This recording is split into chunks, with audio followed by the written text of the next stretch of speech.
En ce temps-là, Jésus vint à Nazareth où il avait été élevé. Selon son habitude, il entra dans la synagogue le jour du sabbat et il se leva pour faire la lecture. On lui remit le livre du prophète Isaïe.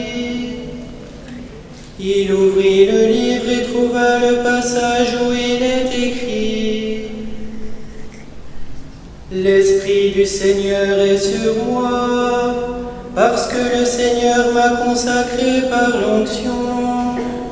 Il m'a envoyé porter la bonne nouvelle aux pauvres, annoncer aux captifs leur libération, et aux aveugles qu'ils retrouveront la vue, remettre en liberté les opprimés, annoncer une année favorable accordée par le Seigneur. » Jésus referma le livre, le rendit au servant et s'assit. Tous dans la synagogue avaient les yeux fixés sur lui. Alors il se mit à leur dire : « Aujourd'hui s'accomplit ce passage de l'Écriture que vous venez d'entendre. » La première lecture et l'Évangile font allusion à l'année jubilaire qui avait lieu tous les 50 ans dans l'Ancien Testament. Année favorable de bienfaits accordés par le Seigneur. Année où on remettait les dettes et on libérait les esclaves, en souvenir de la libération par Dieu de l'esclavage d'Égypte et dans l'espérance d'une remise totale des péchés pour une alliance éternelle entre Dieu et son peuple. Voici que Jésus, de visite à Nazareth, le village de sa jeunesse, est invité le jour du sabbat à lire cette prophétie d'Isaïe que nous avons entendue dans la première lecture. Or, la coutume était que celui qui proclamait la parole de Dieu dans la synagogue en fasse un commentaire. Le commentaire de Jésus va être bref et percutant. Aujourd'hui, s'accomplit ce passage de l'Écriture que vous venez d'entendre. Autrement dit, Jésus se présente comme le Messie qui réalise la prophétie d'Isaïe. Dieu l'a consacré par l'onction toute spirituelle, comme prophète, prêtre et roi, et l'a envoyé pour annoncer la bonne nouvelle aux pauvres. Comme le rappelle la prière de consécration que je vais prononcer tout à l'heure sur le Saint-Crème. Or, nous voici aujourd'hui participants à la messe chrismale, où va être consacré le Saint-Crème, qui servira pour les sacrements du baptême, de la confirmation et de l'ordination des prêtres et des évêques, et aussi pour certaines consécrations d'objets, en particulier un nouvel autel. Chrismal, Saint-Crème, voilà un adjectif et un nom dérivé du mot Christ, celui qui est consacré par l'onction. Alors je m'arrêterai simplement aujourd'hui sur le sacrement du baptême, en pensant aux nombreux catéchumènes de notre diocèse qui seront baptisés à la veillée pascale, et au cours de laquelle veillée nous renouvellerons notre consécration baptismale, les promesses de notre baptême. En effet, au baptême, nous avons reçu l'onction du Saint-Crème, accompagnée des paroles suivantes. Le Dieu Tout-Puissant, Père de Jésus le Christ, notre Seigneur, vous a fait renaître de l'eau et de l'Esprit Saint et vous a donné le pardon de tous vos péchés. Vous faites partie de son peuple. Il vous marque de l'huile du salut afin que vous demeuriez membres du Christ, prêtre, prophète et roi pour la vie éternelle. Ainsi, par notre baptême, nous sommes associés à la mission que le Christ a reçue de son Père, d'annoncer l'Évangile, de grandir en sainteté, d'être envoyés au service les uns des autres. En effet, consacrés dans l'Esprit Saint et envoyés comme prêtres, prophètes et rois, nous le sommes, prêtres à la suite de Jésus, en offrant notre vie à Dieu pour le salut de tous les hommes. Prophètes à la suite de Jésus, en témoignant par nos paroles et par toute notre vie de la joie de l'Évangile. Roi à la suite de Jésus, en nous consacrant au service de tous nos frères humains.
Prions tous ensemble notre Dieu, le Père Tout-Puissant, de bénir cette huile parfumée et de la sanctifier, afin que tous ceux qui en recevront l'onction en soient pénétrés au plus profond d'eux-mêmes et deviennent capables d'obtenir le salut.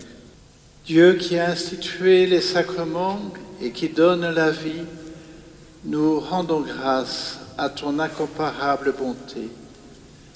Tu avais déjà, dans l'ancienne alliance, laissé entrevoir le mystère de l'huile sainte, et lorsqu'est venue la plénitude des temps, tu lui as donné tout son éclat dans le Christ, que tu as présenté comme ton Fils bien-aimé lors de son baptême dans le Jourdain.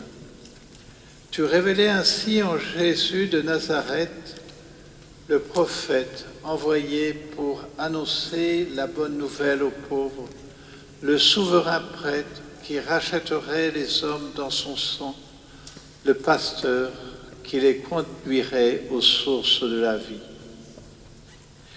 En effet, lorsque ton Fils, notre Seigneur, eut sauvé le genre humain dans le mystère de sa Pâque, il remplit ton Église de l'Esprit Saint avec la merveilleuse abondance de ses dons, afin qu'elle puisse achever dans le monde l'œuvre du salut. Depuis, par le mystère du Saint-Crème, tu dispenses les richesses de ta grâce. Ainsi, tes enfants, après être nés dans l'eau du baptême, sont fortifiés par l'onction de l'Esprit et rendus semblables au Christ. Ils participent à sa fonction prophétique, sacerdotale et royale.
bénédiction et l'envoi, je vous charge de transmettre ma salutation à tous les catéchumènes qui seront baptisés à Veillée Pascale dans le temps de Pâques.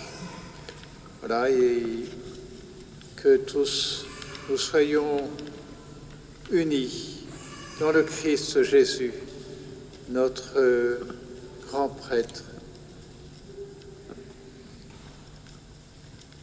Le Seigneur soit avec vous. Et avec votre esprit. Que le nom du Seigneur soit béni. Maintenant. Notre secours est dans le nom du Seigneur. Qui a fait le ciel et la terre. Que Dieu Tout-Puissant vous bénisse, le Père et le Fils et le Saint-Esprit. Les huiles bénites et le Saint-Crème sont devenus des signes porteurs de la vie même de Dieu. Après le recensement, les flacons d'huile seront remis dans le cloître à chaque doyen qui les répartira dans les paroisses de son doyenné. Ainsi, par cet envoi des huiles dans tout le diocèse, l'évêque, par ses prêtres, transmet la vie du Christ à toute l'Église diocésaine. Allez dans la paix du Christ.